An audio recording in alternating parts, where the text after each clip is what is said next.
In the southern suburbs of the city of Rome, deep underneath the Appian Way itself, lie the catacombs of St. Calixtus. And there, alongside the tombs of holy men and wholly dubious traditions of the popes that might also lie buried there too, is an image scratched and then painted onto the walls. It's one of the earliest images of Christian worship that survives anywhere in the world, and certainly anywhere in that ancient city. And it is an image of a young man bearing the weight of a sheep on his shoulders, an image of Jesus Christ as a shepherd. The painting shows the sheep with its wool and its fleece almost enveloping the neck and the shoulders of Jesus, as if to emphasize the closeness of the life of a shepherd and the life of their sheep, the closeness also of the life of Jesus and all humanity.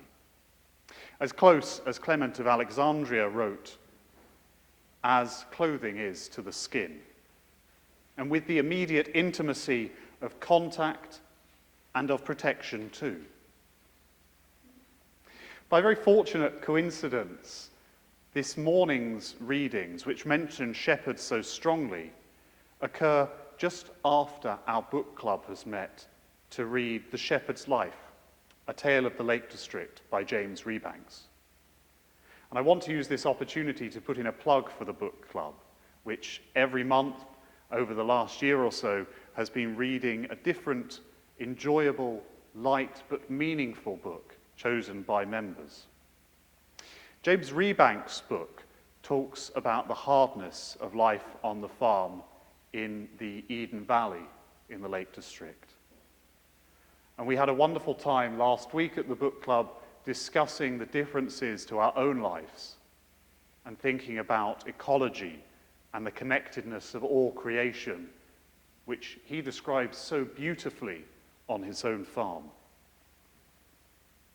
James Rebanks emphasizes again and again the closeness that a shepherd has lying next to the land, within which both humans and fell are shaped by an intimacy of interdependency. He also feels a closeness to the sheep of his flock. He spends hours obsessing over their welfare and their safety and their occasional need for rescue when they've fallen into a drift of snow. And his concern for them is just as acute as the image of Jesus seen in that catacomb in Rome, carrying his sheep to safety on his own back. James Rebanks' devotion to sheep is so intense that, jokes about the obsessive natures of the relationship between hill farmers and their flock aside, he spends hours watching them, worrying about their future capacity for breeding, worrying about the future of the whole flock, extolling their beauty and their grandeur and their virtues.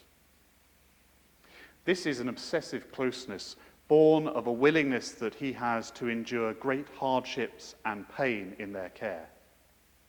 It's essentially a vocation for him, which in winter is painful in the extreme. He talks in one of the most moving passages of his book about how his swollen pig-like fingers start to throb when placed under the hot tap, starting to thaw out as he howls unheard blasphemies at the stinging pain. He talks about whizzing through fields on his quad bike, snowflakes and hailstones hitting his face as he drives into the wind to rescue his sheep, and also to find lambs lying dead, defeated before they've even started. In times like that, in hard times and in winter in the lakes, the bond between the shepherd and the flock is formed. James Rebanks talks of shepherds having 3 rules. And the first and most important, and the one which caused me to reflect on today's readings, is it's not about you, it's about the sheep and the land. The image of Jesus as a shepherd, as a good shepherd in so much 19th century art, has such a resonance beyond the way the word is associated with him in the Gospels, especially in John, because it instantly conveys to any of us who have seen a shepherd with a sheep or read of that life great devotion and self-sacrifice. And that sense which James Rebanks embodies, that the sheep must come first before all other things. The closeness of a sheep and a shepherd is almost a cliche. And our gospel reading today can be read as emphasizing an even closer connection than that described by Clement of Alexandria or that modeled by James Rebanks. The connection between a sheep and a shepherd, when we come to talk of Jesus and us, is not just as close as an item of clothing on skin. It's not just an obsessive concern and a devotion to care. But when Jesus has compassion on the crowd and treats them as sheep in need of a shepherd, the word that's translated as compassion literally means that his guts were wrenched on behalf of them. He felt the need of the crowd viscerally, as if it was within himself. Jesus is not only a shepherd, Jesus is one with his flock in his inmost body and in human flesh, which he shares with us all. Jesus is a shepherd too for all of the gospel writers because of the way that he fulfills the duties associated with being a shepherd. He feeds people, and the word that's translated as shepherd over and over again in the reading we heard from Jeremiah, where every other word seems to be shepherd or shepherding, comes from the idea of the shepherd being the one who pastures and feeds a flock. But the feeding of the 5,000 is cut out of the middle of this morning's gospel reading from Mark, like the tuna left out of a tuna mayo sandwich. That filling remains for us to talk about next week in our gospel reading. Jesus also heals people. Mark again and again and again shows healing as a sign of Jesus' power and his love and his care. And James Rebanks, in A Shepherd's Life, talks of always carrying a special kit with him, with vitamins and bandages, and always being ready to do all he can to help his flock in sickness. And Jesus is the shepherd to Mark, at least, because he teaches people. Now, we're really familiar with the idea that shepherds help and feed and heal their sheep and protect them from oncoming dangers. But the idea of teaching feels a little bit unusual.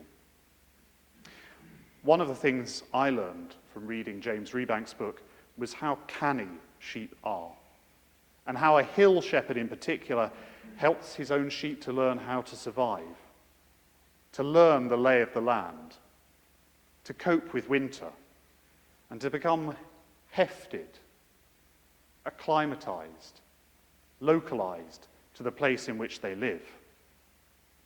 And also, he helps them to learn how to recognize the shepherd's voice as a call to food or to safety or a place of shelter, especially in winter. And therefore to have confidence in the care and the closeness of the shepherd's own person and their relationship with the sheep. Jesus' teaching of many things throughout Mark's gospel includes ethics and law and the nature of the world and the coming kingdom of God and who God the Father is, all done with authority. But perhaps his most powerful teaching is this: to have confidence in his voice as one who can be trusted, as one who is trusted in love and care. He also teaches the apostles, the ones sent out on the way that Jesus saw, the ones who were sent to flocks such as the one he had compassion on. He taught the crowd, as a shepherd teaches sheep, as an education for the apostles in the process of learning who exactly the one who protects and heals and feeds God's own flock is, and who they might become too when they're sent out on the road, who they might become too working with the flock on behalf of the shepherd.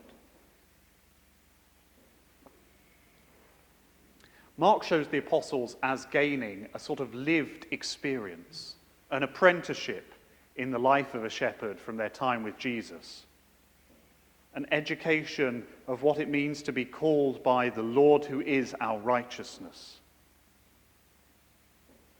an education in how they who are called by him and sent by him must be willing to help to care for and to feed and to heal and teach the community of the church as if they are a shepherd. Who among us now, here and today in East Barnet, will be willing also to help to care for and feed and heal and teach our community in that same sense? Who will learn, alongside me and our other leaders within the church, what it is of shepherding and what it is of the life of one who follows Christ that is service from the example of and the encounter with Jesus, the Good Shepherd? James Rebanks talks of shepherds having 3 rules. The first and the most important being the sheep come first. But the third is shut up and go and do the work. So now I will shut up. But I wonder who will help me as we go and do the work. Who will join me in caring for this flock and in learning from the Good Shepherd what it is to serve alongside him.